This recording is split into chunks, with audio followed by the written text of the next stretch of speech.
licenciada en Ciencias de la Educación por la UBA, la Universidad Autónoma de Buenos Aires, maestra en Educación y Ciencias Sociales por la Flaxo, y posee el diploma de estudios avanzados en el doctorado de aprendizaje por la Universidad Autónoma de Madrid.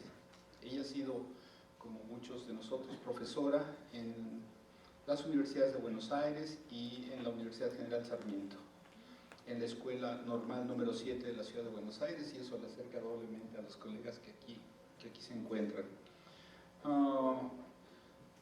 Ella ha ocupado también cargos en la administración pública, como muchos de los aquí presentes. Fue subsecretaria de Educación en la Ciudad Autónoma de Buenos Aires, y me place subrayar que fue una gestión educativa que impulsó políticas de reingreso al sistema escolar, de retención y de mejoramiento de los aprendizajes, es decir, calidad con equidad.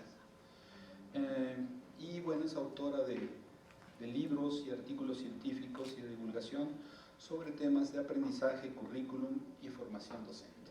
Y aquí la dejamos, Flavia, bienvenidísima.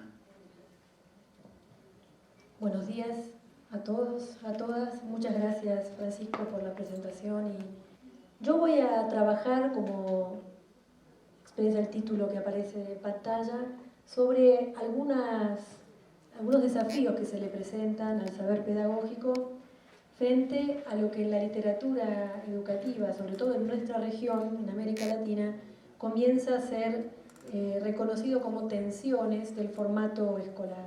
Con esta conferencia pretendo entrar de lleno en lo que podríamos llamar la función más tradicional de las escuelas normales y en general de todo el sistema formador, que es la preparación de los maestros, de las maestras, para la tarea de enseñar. En ese sentido, hay algo que no se nos debe correr nunca del foco de nuestras preocupaciones, y es que el conjunto de las iniciativas, el conjunto de las políticas y el conjunto de los proyectos institucionales que cada uno de los establecimientos pueda encarar o estar llevando adelante, tiene por propósito último mejorar la formación que reciben los futuros maestros y maestras para poder realizar esta tarea que es tan importante, por cierto, tan noble, y que a veces parece tan poco atendida en el marco de formulaciones macropolíticas mucho más generales. Yo tengo una posición sobre el tema para la cual o según la cual la enseñanza no debería ser un asunto algo así como doméstico, que cada uno, cada maestro, cada maestra o cada profesor deba resolver solo en su aula, en solitario en su aula, sino que debiera ser un asunto central de la política educativa, bajo ciertas condiciones que en todo caso después podremos discutir. Este interés que yo tengo por entrar de lleno en la función más tradicional de la formación de maestros debe, sin embargo, situarse en una serie de componentes de la formación de los docentes, no solamente de los maestros, sino también de los profesores en toda la amplitud de este término. Una serie de componentes que en el curso de las últimas 2 décadas de debate en el terreno de la formación docente justamente, se coincide en abrir o en, si se quiere, en presentar de la siguiente manera. No cabe duda que hay un reconocimiento de un componente muy tradicional, que es el de la formación pedagógica general. Una formación pedagógica que en el caso de los maestros no hay que discutir, pero que a veces en el caso de los profesores que van a trabajar en secundaria sí debe ser más discutida por el peso que tiene la especialidad o la especialidad disciplinar en las perspectivas de formación. Una formación disciplinar que puede ser científica, tecnológica, artística, dependiendo de los campos de la cultura respecto de los cuales un maestro o un profesor tendrán a su cargo la tarea de enseñar. Un componente de formación didáctica general y otros de formación didáctica específica, en el caso de la formación didáctica general, refiriéndonos a problemas más comunes de la enseñanza, que atraviesan la enseñanza de los distintos campos de la cultura, y cuando hablamos en cambio de formación didáctica específica nos estamos refiriendo a aquellas producciones que apuntan más a la enseñanza de sectores determinados del currículum, que como ustedes saben han tenido creciente desarrollo en los últimos 15 o 20 años. Quizás hace 3 o 4 décadas la formación general prevalecía en los planteamientos didácticos. Hoy día hay mucho desarrollo de las llamadas didácticas específicas que nutren lo que sabemos que hay que hacer en la formación de los maestros.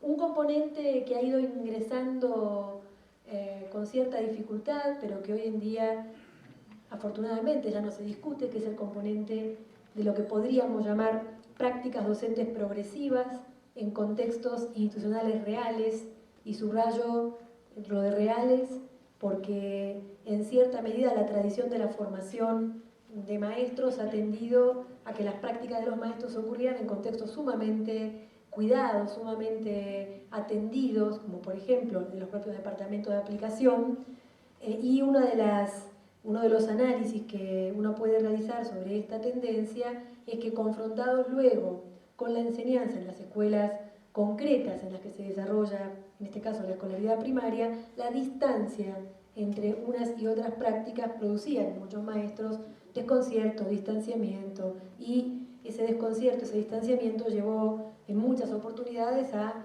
desacreditar el saber de la formación inicial como si este saber no preparara para la tarea que se debe realizar.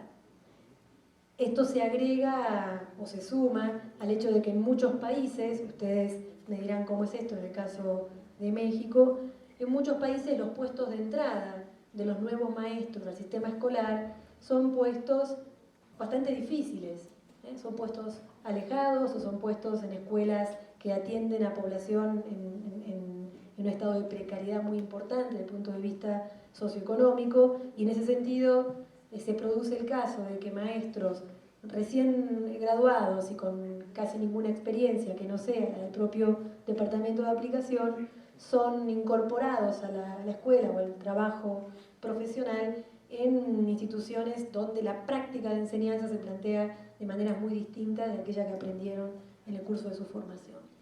Y finalmente, unos componentes que podríamos llamar contenidos de formación cultural y de formación propedéutica que están atendiendo al hecho de que hoy sabemos que ningún docente termina de formarse cuando acaba de recibirse, más bien inicia un largo camino de formación que lo va a acompañar durante las varias décadas de su trayectoria, y en ese sentido hay una cierta formación propedéutica que empezar a establecer en la propia formación inicial y que luego se podrá ir retomando y reformulando y profundizando a lo largo de la carrera.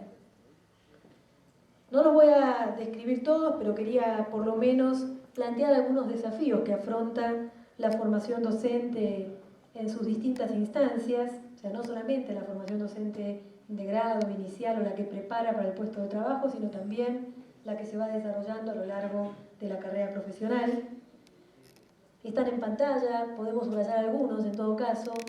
Por ejemplo, el segundo a mí me parece bien interesante, que es la formación para nuevas funciones.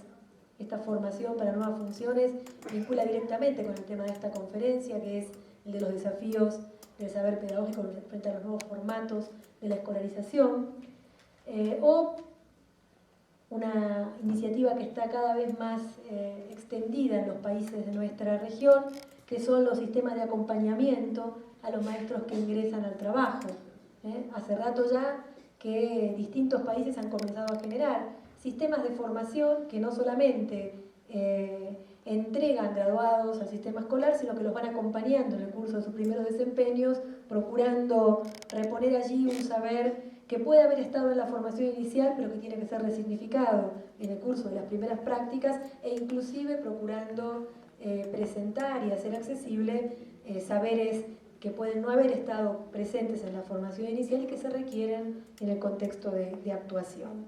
Hay una serie de desafíos que afronta la formación docente en sus distintas instancias en una perspectiva que coloca la formación que podemos proporcionar a los futuros maestros en las escuelas normales, la coloca en el inicio de una larga trayectoria laboral que es también una larga trayectoria formativa en el curso de la cual se irán presentando diferentes demandas que el sistema formador, que se irá haciendo cada vez más sensible y cada vez más atento a estas demandas, encontrará las maneras de satisfacer.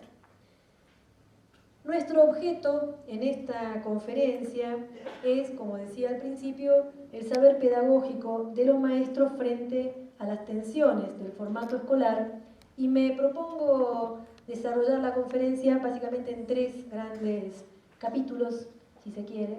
Un primer capítulo que voy a dedicar a la elucidación conceptual acerca de esta idea de formato escolar, de la que ya adelanté, que merece algunos reparos. Un segundo capítulo dedicado a analizar lo que en mis trabajos llamo el saber pedagógico por defecto, y que luego explicaré a qué me refiero. Y finalmente, una breve consideración acerca de ciertos desafíos que lo que espero haber logrado exponer en los 2 capítulos anteriores le plantea a la formación inicial. Vamos a nuestro primer capítulo, que es la elucidación conceptual sobre esta idea de nuevos formatos.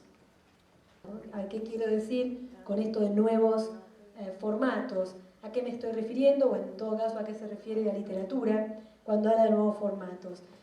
En verdad, la literatura no habla de nuevos formatos, la literatura habla, como veremos, de gramática de la escolaridad, de forma escolar, de régimen académico, pero pareciera que cierto modo de resumir todas las variaciones que voy a presentar en breve sobre justamente el dispositivo escolar, se dejan resumir en esta expresión nuevos formatos, que intenta abarcar aquellas iniciativas que comenzaron procurando dar respuesta a la escolarización de los sectores más vulnerables de nuestra población infantil y adolescente, pero que de a poco han ido produciendo innovaciones en el terreno pedagógico que empiezan a ser consideradas para el conjunto de la escolaridad. Por ejemplo, en México existe esta figura con un sentido distinto de cómo existe en Uruguay, con un sentido distinto de cómo existe en Argentina, pero en los 3 países existen algo así como maestros comunitarios. Y esos maestros comunitarios no son maestros que desarrollan su tarea a la manera clásica en una escuela tal y como la conocemos en nuestros centros urbanos, sino que desarrollan una tarea distinta que en cada país, por supuesto, podrá ser bastante particular, pero que tiene mucho más lazo con la vida de las comunidades en las cuales los establecimientos en los que ellos trabajan funcionan o están establecidos. Por ejemplo, otro ejemplo de nuevos formatos, los múltiples programas de aceleración de los aprendizajes que han aparecido en países de América Latina, en Brasil, en Colombia, en El Salvador, en mi país también, existen propuestas de aceleración de los aprendizajes que rompen de alguna manera con una característica clásica del dispositivo escolar, que es la gradualidad y la anualización. Esa ruptura con la gradualidad y con la anualización entra dentro de esta gran categoría de nuevos formatos. Ejemplos de escuelas infantiles comunitarias, donde trabajan en forma conjunta maestros o maestras de nivel inicial formados en las instituciones específicas con instructores comunitarios que son muchas veces provenientes de las propias familias de los niños y las niñas que asisten a las instituciones. Proyectos de extensión comunitaria en las escuelas secundarias de una gran cantidad de países de la región. Podríamos seguir, digamos, con el listado, simplemente quería poner algunos ejemplos de a qué nos referimos con nuevos formatos y después vamos a discutir qué tan nuevos son desde el punto de vista del conocimiento pedagógico que se pone en juego en ellos. Lo que tienen en común en todo caso estas iniciativas es que han comenzado procurando atender a los requerimientos educativos de ciertas comunidades locales o de ciertos grupos específicos de la población que encuentra dificultades persistentes para ingresar, para permanecer, para avanzar y para egresar de la escuela tal y como ésta tradicionalmente ha sido organizada. Y en ese sentido están obligados, justamente por este intento de dar respuesta a los requerimientos de esta población, están obligados, decía, a buscar alternativas de carácter organizacional, alternativas curriculares y, por supuesto y fundamentalmente, alternativas en el orden del trabajo pedagógico en el momento de la enseñanza. ¿Por qué se demanda o se propone estos nuevos formatos? Justamente decía, frente a las dificultades en la escolarización de los sectores vulnerabilizados de nuestras poblaciones y la expectativa que se ha tenido en general al impulsar estos nuevos formatos es que la modificación en las estructuras organizativas, cualquiera de los ejemplos que acabo de dar, impulsan modificaciones en las estructuras organizativas, bueno, que esas modificaciones, decía, hagan posibles las transformaciones en otro plano, que es el plano de las prácticas, que es el plano de aquello que efectivamente realizan los maestros y maestras, los profesores y profesoras que trabajan con estos grupos. 3 conceptos me parece que son útiles para poder elucidar el significado del trabajo pedagógico en estas propuestas y para poder pensar cambios en el trabajo pedagógico no solamente en estas propuestas, sino también en el conjunto de la escolaridad. Los 3 conceptos están en pantalla: gramática de la escolaridad, forma escolar y régimen académico. Voy a hacer una referencia a cada uno de ellos. El concepto de gramática de la escolaridad es bastante difundido, se le debe a historiadores de la educación estadounidenses, básicamente Cuban, Tobin y Taya, que son los que aparecen ahí abajo en las referencias. Ellos utilizan el concepto de gramática de la escolaridad para referirse a las reglas y estructuras regulares que organizan el trabajo de instrucción. Por ejemplo, las prácticas organizativas estandarizadas de división del tiempo y del espacio. Por ejemplo, las prácticas de clasificación de los estudiantes y de localización de estos estudiantes en las salas de clase. Por ejemplo, la separación del conocimiento en temas. Son algo así como formas que están en la base sustentando la lógica escolar y la sustentan con tal nivel de historicidad y de pregnancia en lo que hoy conocemos como escuela, que han llegado a ser, como ellos señalan, los rasgos necesarios de la escuela auténtica. Y cualquier ruptura de estos rasgos tiene que ser explicada, tiene que ser fundamentada, tiene que ser defendida, porque se ve como una suerte de ruptura de lo que es la lógica escolar. ¿Por qué la llaman gramática? Ellos utilizan la expresión gramática tomándola del lenguaje. Ellos dicen, bueno, así como un hablante del lenguaje no necesita, por lo menos en principio, tener un conocimiento explícito de la gramática para, sin embargo, poder producir frases con sentido y que puedan ser entendidas y sean gramaticalmente correctas en la lengua en la que cada uno hable. Sin embargo, digo, esta capacidad organizadora que tiene la gramática no necesita ser conocida por quien habla.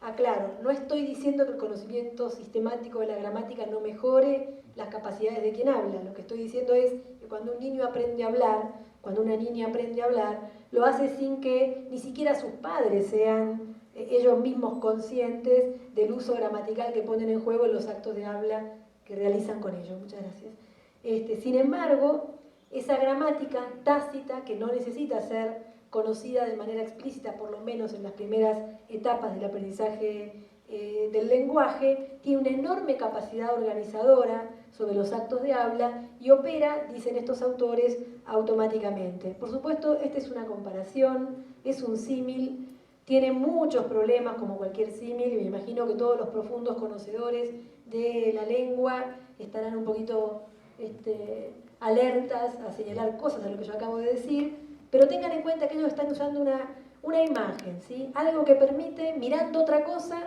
entender mejor cómo funcionan las reglas de la escuela. Ellos tratan de decir, a ver, la gente se mueve en la escuela sin saber del todo cuáles son las reglas que rigen el funcionamiento escolar y, sin embargo, participando de la vida escolar, observando cómo funciona la vida escolar, logran más o menos rápidamente, y los que no lo logran tienen serios problemas en su escolarización, acomodarse a la lógica de la escuela. Si yo le preguntara a muchos padres, y si le preguntara inclusive a muchos maestros, ¿por qué los chicos están clasificados por edades en la escuela primaria? Posiblemente la respuesta podría tener alguna vuelta por el lado de, bueno, siempre se ha hecho así, eso tiene una lógica organizativa que a esta altura hace que la escuela funcione y funcione de este modo. Y yo podría observar a estos mismos padres o a estos mismos maestros que, sin embargo, en las aulas de la escuela primaria coexisten niños en un cierto grado escolar que no tienen la edad teórica que según la previsión del sistema deberían tener, y que muchas veces estos niños tienen una experiencia escolar bastante trabajosa porque se les dirige una enseñanza que está pensada para niños más pequeños que ellos. Y seguramente estos padres y sobre todo los maestros me dirían, es verdad, tiene usted razón, de todos modos el sistema funciona así y en esos casos habrá que generar proyectos específicos, formas de enseñanza personalizadas para dar respuesta a ese requerimiento. Lo que trato de decir con esto es que no es necesario, dirían estos autores, conocer a fondo las reglas de la escolaridad para que estas reglas, sin embargo, operen. Y este carácter automático que tienen las reglas, en el sentido de no son explicitadas, no tienen que ser de todo conocidas, simplemente funcionan y siguen funcionando, salvo que se haga un esfuerzo por ir en sentido contrario, estructura, como intentaré mostrar después, buena parte de nuestro saber pedagógico. Nosotros podemos discutir en eventos como este, y la literatura muchas veces discute los supuestos en los que descansa la escolaridad, pero cuando uno analiza el saber pedagógico del que disponen los maestros, y muy en particular el saber didáctico, se encuentra con que este saber está sostenido tácitamente por muchas de estas reglas. Un ejemplo, la separación del currículum en asignaturas. Es una separación instituida entre fines del siglo XIX y comienzos del siglo XX. Si hubiera que, como decimos en Argentina, barajar y dar de nuevo, probablemente la clasificación del saber podría ser otra, porque hoy día la clasificación del saber no sigue la lógica de fines del siglo XIX, sin embargo el currículum escolar se sostiene en esa clasificación y la reproduce y tiene muchas dificultades para romper los límites de esta clasificación en algún sentido decimonónica. Hay otros autores, puse algunos de ellos al pie, son particularmente franceses, yo los conocí gracias a la tesis doctoral de Inés Dussel, que plantean un concepto un poco distinto, que es el concepto de forma escolar.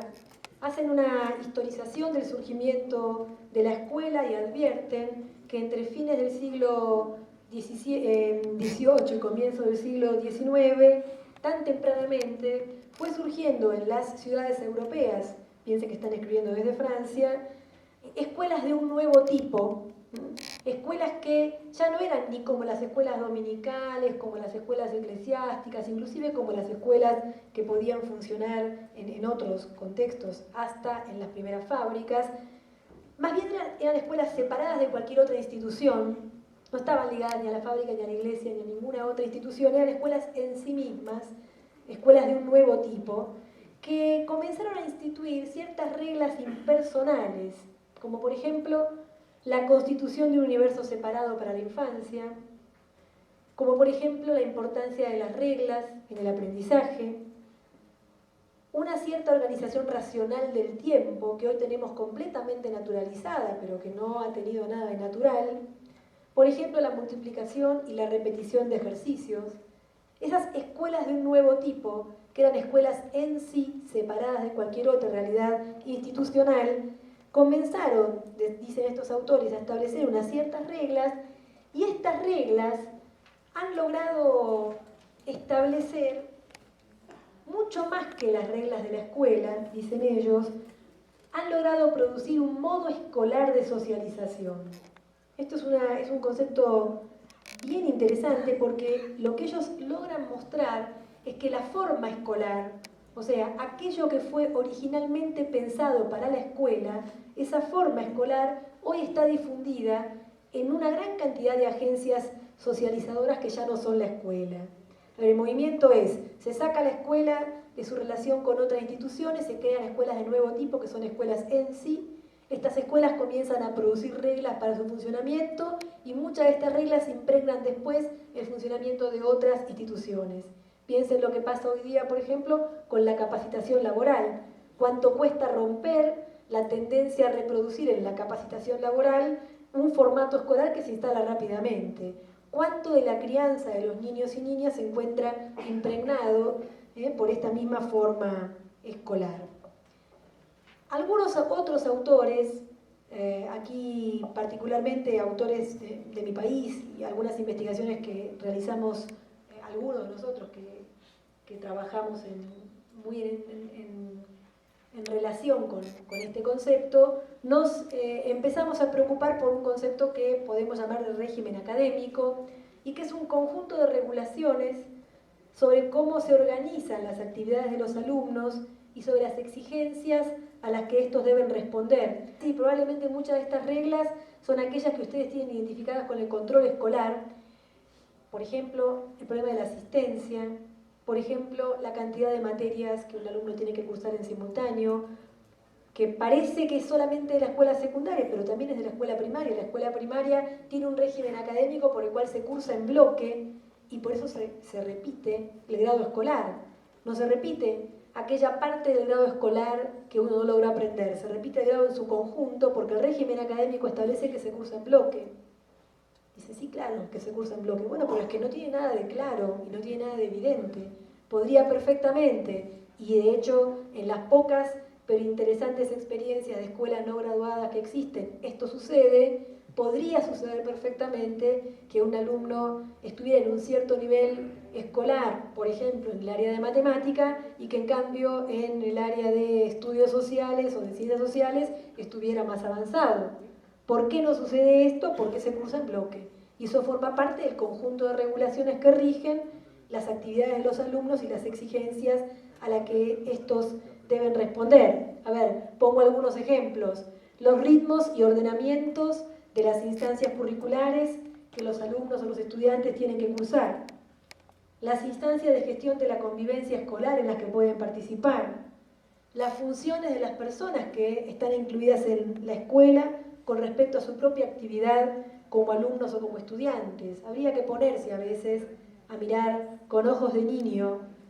La primera entrada a una escuela, la primera entrada a una escuela lleva la pregunta a estas personas quiénes son, qué quieren de mí, a quiénes tengo que escuchar de todos los que me dicen cosas que yo debería hacer. Y por supuesto, existe el caso de la escuela rural pequeña, donde hay una única persona que hace todo esto, pero en las escuelas urbanas de gran tamaño son muchas las personas involucradas y es parte de aprender a ser alumno, llegar a comprender las funciones de estas diferentes personas y lo que pueden requerir al estudiante, ¿no?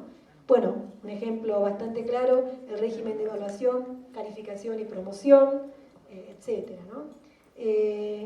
Ejemplos de las regulaciones que producen cuestiones como las que acabamos de conversar, cursar en bloque, repetir el curso, compensar con obligaciones académicas las faltas disciplinares, cuántas veces en la lógica escolar ciertos comportamientos inadecuados de los alumnos o de los estudiantes llevan a unas miradas sobre sus aprendizajes que los obligan a compensar de alguna manera con obligaciones académicas lo que en verdad son, si es que son faltas de otro orden, no son del aprendizaje de la matemática, son en todo caso de la convivencia escolar.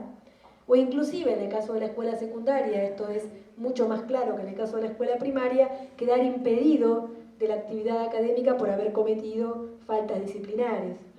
Leía una estadística de los Estados Unidos que mostraba que el año pasado aproximadamente 180.000 estudiantes de nivel secundario básico habían quedado fuera del sistema educativo por haber cometido faltas de las que podríamos llamar del orden de la disciplina, del orden de la convivencia. Bueno, esas faltas en ese orden terminan impidiendo la actividad académica, esto es el aprendizaje de las asignaturas del currículum.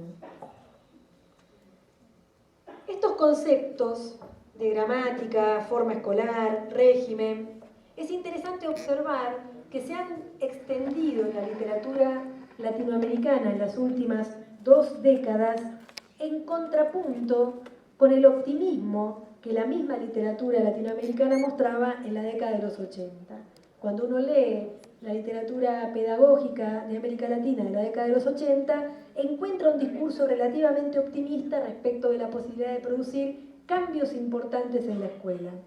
La experiencia de los 90 y la experiencia particularmente de la década pasada han tendido a matizar ese optimismo porque cada uno de ustedes podrá reconocer en su propia trayectoria profesional haber participado de distintas maneras como actor principal, como impulsor, como docente, sintiéndose víctima de, como ustedes lo quieran ver, de una infinidad de programas, de una infinidad de iniciativas de política educativa, todos los cuales se han propuesto de un modo u otro introducir cambios en la lógica escolar y desde luego mejorar, como decía Francisco al principio, calidad con equidad y otra gran cantidad de lemas pedagógicos que hemos llegado a compartir y a difundir en el pensamiento educativo de nuestra región. Se han intentado, decía, por diversas vías cambios y sin embargo se encuentra cierta estabilidad, cierta resistencia a los cambios, dice la literatura, que presentarían las instituciones escolares. Y no estoy hablando acá de la gente, no estoy hablando de la gente que trabaja en las escuelas, que probablemente es profundamente impulsora de los cambios en muchísimos casos, sino que hay algo de la matriz escolar que se reproduce tácitamente en estas reglas que funcionan sin que nos detengamos demasiado a pensar sobre ellas y que le presentan límites a nuestras iniciativas de cambio, a no ser que las miremos con mucho detalle y nos pongamos atentamente a ver de qué manera vencemos esos límites. Antes de ir a la dificultad de los cambios, a ver, como los estamos mirando críticamente, ¿no? A la gramática, a la forma, al régimen académico, uno tiene que abrir la pregunta, ¿por qué se impuso, por qué se impusieron estas reglas? Porque si no, pareciera un poco insano estar trabajando en un sistema escolar que funciona con unas reglas que plantean dificultades para la escolarización de todos los chicos y las chicas que se acercan a la escuela. Bueno, había una cierta idea en esta extensión de unas reglas comunes, las mismas para todos, había una cierta idea de igualdad, una idea de que la misma escuela para todos formaba parte de la respuesta que el Estado tenía que dar a los derechos educativos de la población. También es cierto que una cierta homogeneidad de reglas facilitaba la supervisión escolar, permitía especializar al docente. No es lo mismo ser maestro de escuela primaria que ser profesor de secundaria o que ser profesor de bachillerato, y no es lo mismo ser profesor de historia que ser profesor de lengua extranjera. Hay una cierta especialidad que permite esta organización, que también forma parte de las razones válidas por las cuales estas reglas tienden a reproducirse. Hay también una fácil replicabilidad, en el sentido de que parece relativamente sencillo hoy día montar la escuela, porque la escuela responde a unas lógicas más o menos conocidas, y la verdad que si uno piensa en lo rápido que se extendió la escuela por el planeta en poco más de un siglo, se da cuenta que hay una cierta racionalidad en estas reglas que está justificando o explicando su persistencia. ¿Por qué resultan difíciles de cambiar? Por una serie de motivos que voy a decir muy rápidamente, porque la administración escolar se ha montado y se refiere a esta manera de entender la escuela. Como decía Francisco cuando me presentó, yo fui subsecretaria de Educación de mi ciudad y en ese marco intentamos algunas cosas como las escuelas de reingreso, los programas de aceleración. Como había tenido la fortuna antes de ser directora de planeamiento y antes había sido asesora de Margarita cuando ella era directora de planeamiento, si algo aprendí es que cualquier cambio que uno quiere impulsar en pedagogía requiere una revisión muy a fondo de la administración. De lo contrario, lo que queda es una declaración de intenciones que tropieza con las reglas de designación del personal, la manera en que se califican los estudiantes, la forma en que las evaluaciones estandarizadas caen en los programas pidiendo que los estudiantes rindan cosas que los programas decidieron que por un tiempo no hacía falta que aprendieran. En fin, la administración funciona para el macrosistema, funciona con esas reglas. Son unas reglas que operan de manera relativamente automática. Cualquier innovación que uno quiera introducir en ese terreno requiere una profunda mirada sobre la administración. Dicen Tayak y Kuban que una de las razones que explican la persistencia o la dificultad para cambiar la gramática escolar, ellos dicen es la resistencia de los docentes a la recarga o a la sobrecarga que requiere ir contra lo instituido. Y no estoy hablando de la resistencia al cambio que a veces se esgrime en muchos casos cuando la política no logra que pase en las escuelas lo que la política entiende que debería suceder. Estoy hablando de una reflexión muy sensata de los maestros que se dan cuenta que ciertos programas generan unas condiciones que parecen muy interesantes, pero no terminan de resolver el problema pedagógico o el problema didáctico. Ese problema lo tiene que resolver el propio docente y eso es una sobrecarga que muchas veces genera resistencia. A ver, yo puedo instituir una reforma aparentemente muy sencilla, que es la de promover parejas pedagógicas en los primeros grados de la escolaridad para que se pueda diferenciar la enseñanza en ciertos momentos de la jornada escolar y entonces un maestro pueda trabajar en específico con un grupo de niños y niñas que tiene dificultades en la alfabetización, como quiera que ustedes las definan. Bien, alguien tiene que organizar eso, ¿sí? Y ese alguien termina siendo el maestro de grado. A ese maestro de grado al que le toca organizar eso, muchas veces no se le proporcionan ni reglas, ni criterios, ni conocimientos que le permitan esa organización, y esto es vivido como, esto que en la perspectiva de la iniciativa de política educativa es una mejora para el maestro del aula, es vivido por el maestro muchas veces como una sobrecarga. Dicen también por la oposición de las familias, pongo ahí entre paréntesis una frase, esto no es una escuela, ¿sí? Muy lindo todo lo que usted quiere hacer, pero esto no se parece a la escuela a la que yo querría que fuera mi hijo. Y yo como sé que luego de haberlo enviado a este programa de aceleración, va a poder estar en una escuela común y no se va a quedar para siempre en esto que usted ha inventado, que es tan bonito, pero que no sé a dónde lo conduce, ¿no? Porque la forma escolar, como nos señalan los franceses, es transversal a múltiples prácticas socializadoras. Miren, mucho de lo que nosotros sabemos acerca de cómo es un niño o de cómo es una niña, ese famoso conocimiento que nos proporciona la llamada psicología evolutiva, está profundamente impregnado del hecho de que la psicología evolutiva se construye sobre la base de niños escolarizados. ¿Sí? Si ustedes piensan, yo soy profe de psicología genética en la Universidad de Buenos Aires, si uno piensa la producción piagetiana, por la que tengo el afecto más profundo en muchos sentidos, es una producción, dicho por el propio Piaget en la década del 70, urbana, europea, y en una población escolarizada. Eso no le quita validez, nos advierte el contexto específico de producción y nos obliga, en este caso, a advertir que la forma escolar es transversal a una gran cantidad de prácticas socializadoras, porque muchas de estas prácticas están construidas sobre un conocimiento de los niños y las niñas, que es un conocimiento de los niños y las niñas escolarizados ellos mismos. Porque estructura, y podríamos hablar con esto, lo que podemos llamar la relación legítima con la infancia. Y uno dice, bueno, a ver, si todo esto funciona por todos estos motivos, uno más, porque es consuetudinario, porque siempre se hizo así, es un ejemplo del régimen académico. ¿Por qué se cursa en bloque? Porque siempre fue así. ¿Se podría hacer de otro modo? Sí, pero siempre se hizo así.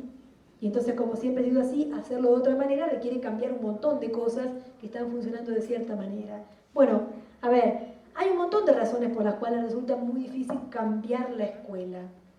Y yo no estoy diciendo esto para descorazonar a nadie, sino al contrario, para que si queremos cambiar las prácticas, entremos advertidos. Porque cuando uno entra no advertido, puede tener una dosis importante de entusiasmo, pero va a tropezar con obstáculos muy concretos que tienen que ver con las reglas del funcionamiento escolar. Y uno se podría también preguntar algo distinto, y es, a ver, si es tan difícil de cambiar, ¿por qué insistir en cambiarlo? Bueno, porque trae ciertos problemas. El fracaso escolar de los fuera de norma, y lo pongo absolutamente entre comillas, porque la norma es una norma escolar, ningún chico es fuera de norma hasta que uno pone una norma que lo mira de cierta manera. Siempre pongo el mismo ejemplo, que es el ejemplo de la extraedad, de la extraedad. Lo voy a decir, algunos ya me lo han escuchado decir, pero lo voy a decir, creo que hasta que me muera, digamos. Ningún niño tiene extraedad. No existe la extraedad como característica de un niño. Los niños tienen edad. Y la edad de ciertos niños es un problema para la escuela. Y la escuela dice tienen extraedad, pero el niño tiene edad. tiene 8 años, tiene 9 años. Para la escuela es un problema que esté en primer grado o que esté en primer año de la escolaridad primaria. No es un problema del niño. ¿Qué puede hacer el niño para no tener 8 años? Nada. ¿Qué puede hacer la escuela con un niño de 8 años que está en primer grado? Me parece que es una pregunta para la escuela, no una pregunta para el niño. Bueno, también entre los problemas que traen estas reglas, cierta falta de autonomía de maestros y estudiantes, las consecuencias injustas del tratamiento igualitario, porque nosotros sabemos que este tratamiento igualitario en verdad ha sido construido sobre una cierta perspectiva cultural de lo que debería ser la infancia, de lo que debería ser la cultura familiar, de lo que deberían ser las prácticas de crianza, y entonces, frente a otras lógicas familiares o de crianza, el tratamiento igualitario produce injusticia. Y también porque en un mundo que nos queda a todos cada vez más claro, muta, cambia a gran velocidad, las escuelas parecen tener dificultades para transformarse al mismo ritmo, parecen no estar en condiciones de hacerlo, y uno se pregunta muchas veces si la escuela podrá resistir al profundo cambio cultural. A mí me parece difícil que no contemos con escuela de acá a 20, 30 o 40 años. Lo que es más difícil es pensar que la misma escuela, sin ningún cambio, no quede cada vez más distante de la lógica cultural en la que vivimos todos afuera de la escuela. Paso a mi segundo capítulo, pero el segundo capítulo y el tercero son más rápidos. Hice toda esta larga introducción porque quiero sostener la idea de que esas reglas, ese formato escolar, lo que han ido produciendo a lo largo de más de un siglo es un tipo particular de saber pedagógico que me gusta llamar saber pedagógico por defecto. Utilizo aquí una expresión que está tomada del mundo de las computadoras, de los ordenadores, de los aparatos electrónicos. Yo no sé si ustedes han tenido, la mayor parte de los que están aquí los veo con sus máquinas y todos están entrando al campus del IPE y habrán visto que aparece cuestiones como la configuración, decisiones que uno puede tomar sobre cómo instala una máquina, cómo instala un programa, cómo mira la pantalla en el campus y demás. Esas decisiones que uno puede tomar, uno podría perfectamente no tomarlas y en ese caso el sistema funcionaría de todos modos por defecto. Por defecto, ¿qué quiere decir? Con las opciones que le puso quien lo programó. Hay un saber pedagógico por defecto, es el saber que apoya el funcionamiento estándar del sistema, un saber que estructura nuestros modos de mirar el mundo de la educación en la escuela y que muchas veces nos impide pensar en direcciones novedosas. ¿Por qué? Porque si uno quiere ir en contra del saber por defecto, tiene que hacer un trabajo, como el de configurar la máquina o como el de configurar las preferencias en la página web o cualquier otra cosa. No sé, uno se compra un celular hoy día y le tiene que hacer 25 cosas para ponerlo en régimen para que funcione como uno quiere, y además el celular tiene un montón de potencialidades que uno ni siquiera utiliza porque intentó con la primera y produjo tal desbarajuste que dijo mejor me quedo con lo que ya tenía, ¿no? Bueno, ir en contra de la configuración por defecto es un trabajo. Entonces muchas veces uno se evita el trabajo siguiendo la configuración por defecto, pero entonces queda subsumido en un uso estándar. Ese uso estándar tiene ventajas y también tiene problemas. Ejemplos del saber pedagógico por defecto. Que en las aulas deben reunirse muchas personas para aprender lo mismo, por ejemplo lo que está pasando aquí, pero en situaciones que promueven actividades y resultados individuales. Este es uno de los rasgos más curiosos del sistema escolar, que es que reúne a los niños, pero después promueve, en su gran mayoría, formas de actividad y evalúa aprendizajes de carácter individual.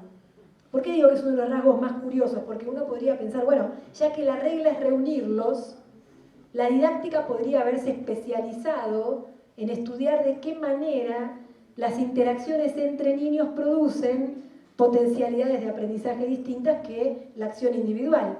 Y sin embargo, buena parte de la didáctica descansa sobre la promoción de actividades individuales. No estoy diciendo que no hay investigación sobre cómo la colaboración entre los niños produce mejoras en los aprendizajes. Estoy diciendo que si uno entra a un aula, es bastante probable que encuentre una configuración espacial en la cual los niños están sentados como ustedes ahora, o hasta encuentre una configuración espacial en la cual están sentados en mesas enfrentados unos a otros, pero haciendo cada uno su tarea. Ese es un ejemplo de saber pedagógico por defecto. Las cosas funcionan así, salvo que uno haga un esfuerzo y en sentido contrario. Otro ejemplo, las expectativas sobre el alumno típico de un grado, de un año escolar o de un cierto nivel educativo. Esas expectativas están construidas sobre la base de una tradición pedagógica que va acumulando muchas décadas de funcionamiento y producen grandes desconciertos cuando los estudiantes o los alumnos reales de carne y hueso con que nos encontramos no responden a esa expectativa. A ver, lo que sabemos de cómo enseñar a un niño de primer grado o de primer año de la escuela primaria está muy próximo a lo que sabemos acerca de cómo tratar con un niño de 6 o 7 años de edad.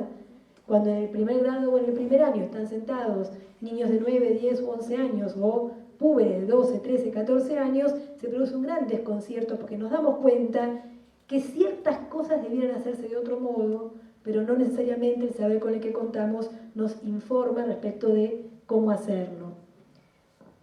La idea de que secuencias unificadas de enseñanza generan aprendizajes relativamente similares en los alumnos y alumnas de un mismo grupo escolar.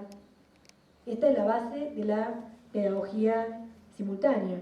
La idea de que haciendo las mismas cosas al mismo tiempo, con todos, lograremos aprendizajes relativamente similares. Y a nadie se le escapa que habrá quienes vayan más rápido y habrá quienes vayan más lento y habrá quienes asociados a los aprendizajes principales realicen otros y profundicen o en su cabeza diversifiquen algo de lo que les hemos enseñado, pero la matriz de la didáctica escolar descansa en esta idea de que secuencias unificadas de enseñanza generan aprendizajes relativamente similares.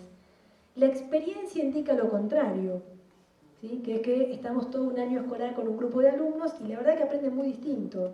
Ahora bien, la didáctica subyacente y aquella con la que contamos para seguir trabajando con esos mismos niños a la mañana siguiente está fundada sobre esta idea.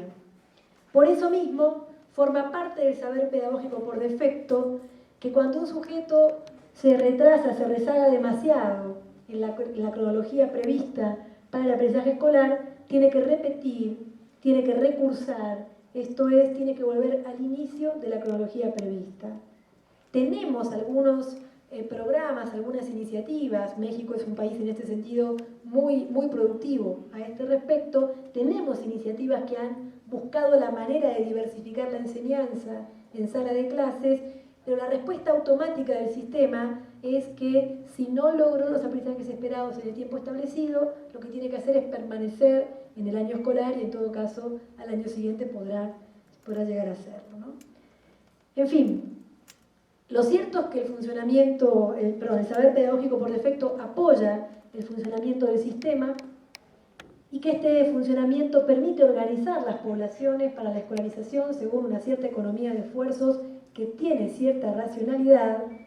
Y también es cierto que el funcionamiento estándar genera importantes dificultades cuando se afronta el desafío de escolarizar a grupos de alumnos y alumnas que no responden a las expectativas generadas por la definición por defecto. Si estamos hablando de todo esto es porque hay algo que no nos está saliendo bien, estamos enfrentando ciertas dificultades y una manera, por supuesto no la única posible, de enfrentar estas dificultades es abrir una serie de preguntas sobre el saber pedagógico por defecto. Miren, uno podría analizar el aula estándar, el aula de cualquier escuela primaria, inclusive por supuesto el aula de cualquier escuela secundaria, y analizarla mirando como dos modelos que están allí funcionando en simultáneo.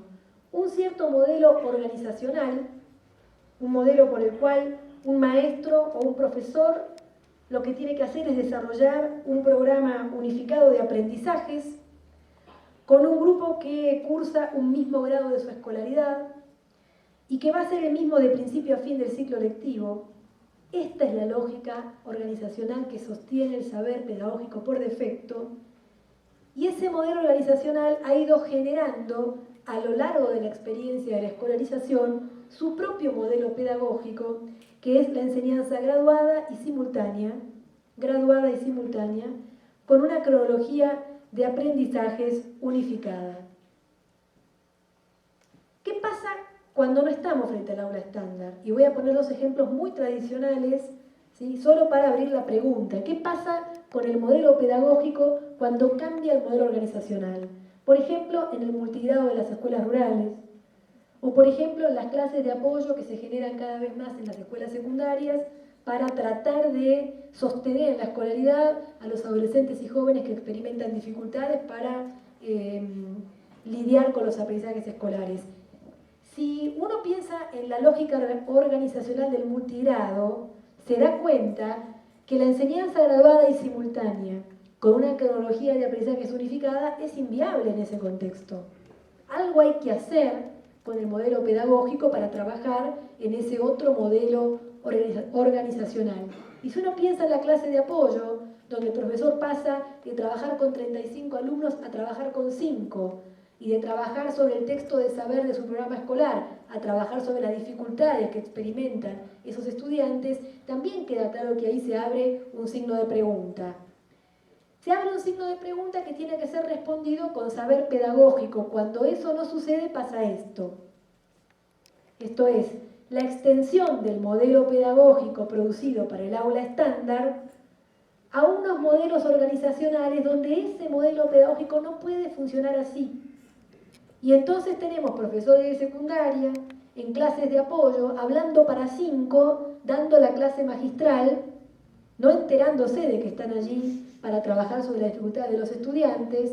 Y también tenemos maestros recién graduados que empiezan a trabajar en las escuelas rurales pequeñas y que se encuentran frente a la dificultad de desarrollar 3 o 4 o hasta 6 grados de la escolaridad, y que en el caso de México tiene el apoyo de los libros de texto y otros apoyos posibles, pero en una gran cantidad de países de nuestra región no cuentan con ningún apoyo y tienen que inventar una manera de resolver el problema de la enseñanza con unos saberes que son aquellos, son los de la enseñanza graduada y simultánea con una cronología de aprendizajes unificada.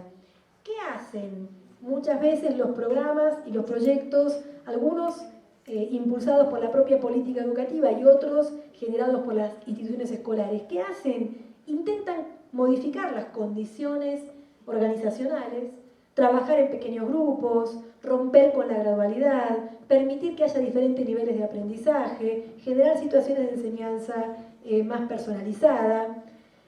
Ahora, cuando hacen todo eso, hay que pensar que todo eso requiere una serie de condiciones. Nosotros estamos acostumbrados a pensar condiciones como por ejemplo el tiempo y el espacio, pero también hay que pensar en la formación de los docentes, también hay que pensar en los materiales. Me salteo la producción de conocimiento pedagógico porque voy a volver. También hay que pensar en el cambio normativo por aquello de la administración, de lo que hablaba hace un ratito. En algunos casos hay que pensar inclusive en rentas adicionales para personal de docencia indirecta, que a lo mejor no van a estar directamente trabajando con los estudiantes o con los alumnos, pero que se requieren para que funcione el programa o el proyecto. Yo quisiera subrayar como una condición principal que suele no ser atendida suficientemente en el diseño de estas iniciativas, la producción del conocimiento pedagógico, porque de lo contrario pasa esto.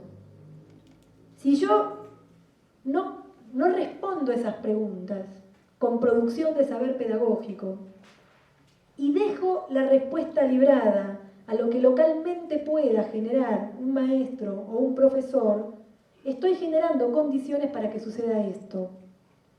Y eso no significa que no haya maestros y profesores que logran dar respuestas muy valiosas a estos signos de pregunta.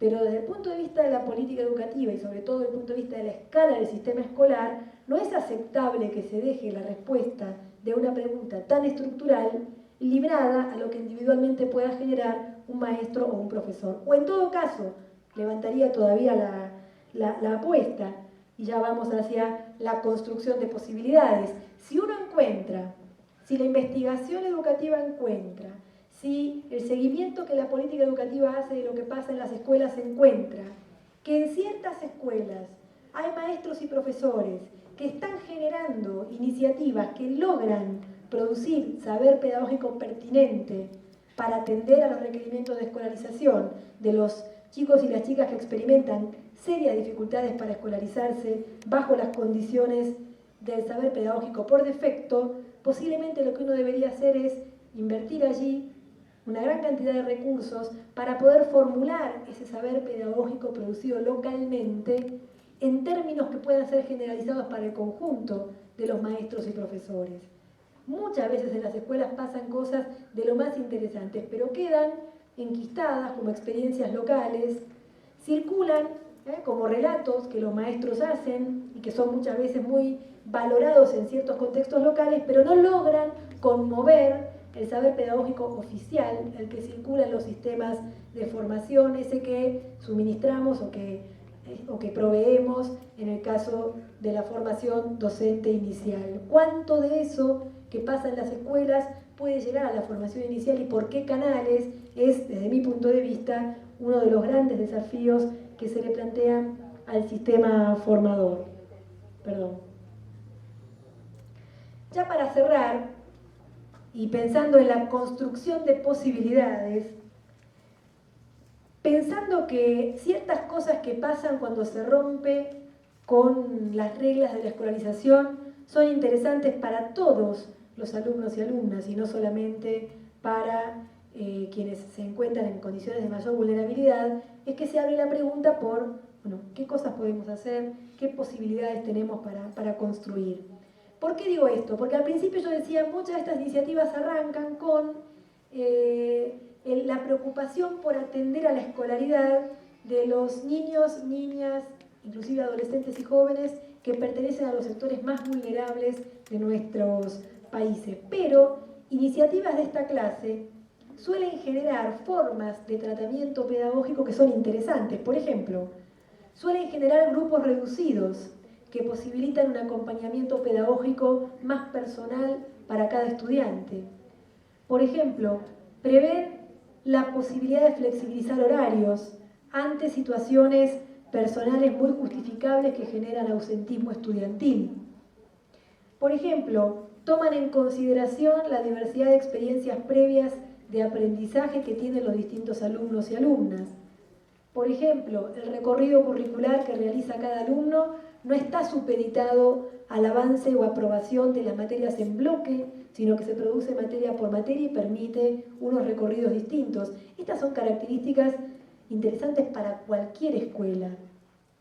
Son interesantes para la escuela en su conjunto y en ese sentido uno podría tomar algunas de estas experiencias como oportunidad para producir un saber pedagógico que pudiera entrar en el mainstream, en la corriente principal del conocimiento pedagógico del que disponemos y que se distribuye en los canales de la formación.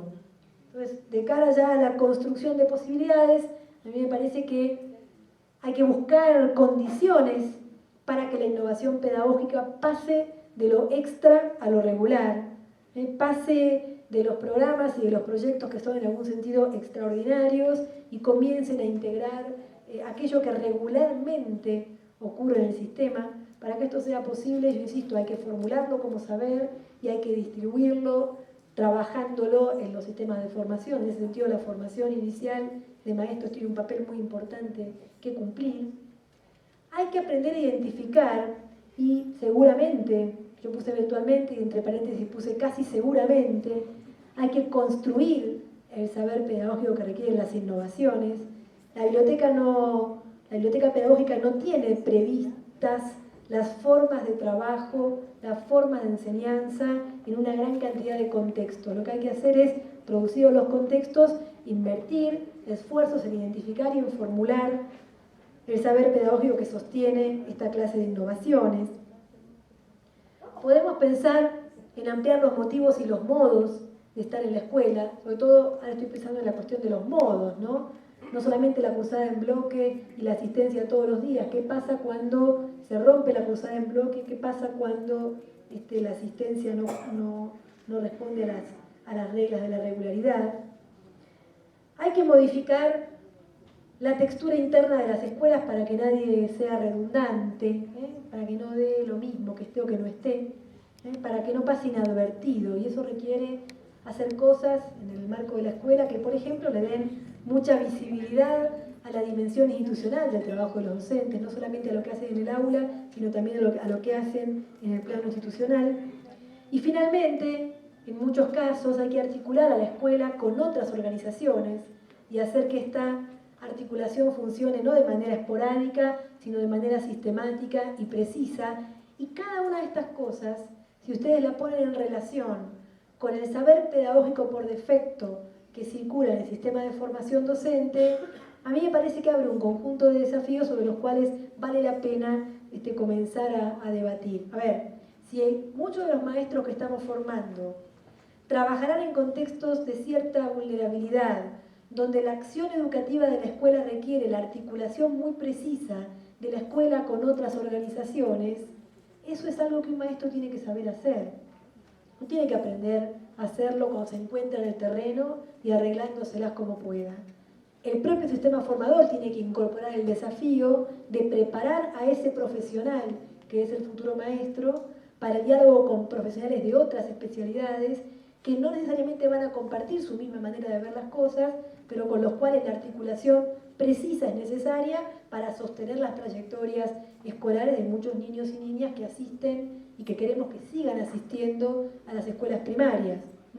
Digamos, uno podría imaginarse el trabajo de los maestros a futuro y salirse, vuelvo para atrás, de esta idea del aula estándar, donde el maestro cierra la puerta del aula, se encierra, desarrolla su programa con un grupo que va a ser el mismo de principio a fin del ciclo lectivo. Si uno sabe que en muchas escuelas el trabajo de los maestros desborda completamente esta definición, entonces tiene que asumir en la propia formación inicial algunos de los desafíos que esto implica. El desafío es enorme porque el sistema está preparado, para otra cosa, está preparado mucho más para entregar maestros y maestras que puedan trabajar en el aula estándar, y cualquier ampliación de este propósito formativo requiere introducir en la propuesta de formación inicial saberes que a lo mejor hoy no están presentes o que están presentes en algunas de las escuelas normales, en algunas de las propuestas formativas, pero no en todas. Me parece que aquí se abre un enorme desafío. Yo no creo que la producción de saber pedagógico pueda venir de afuera del sistema. Estoy muy convencida de que tendrá que venir de dentro del sistema, pero para que se produzca dentro del sistema y circule y forme parte del saber del que se puede apropiar el conjunto de los docentes, se requiere un trabajo del sistema formador en relación con las escuelas en las que este saber está siendo producido, para que el saber pueda ser formulado como saber y pueda ser de este modo puesto a disposición de todos y de todas. Bueno, hasta acá llego yo.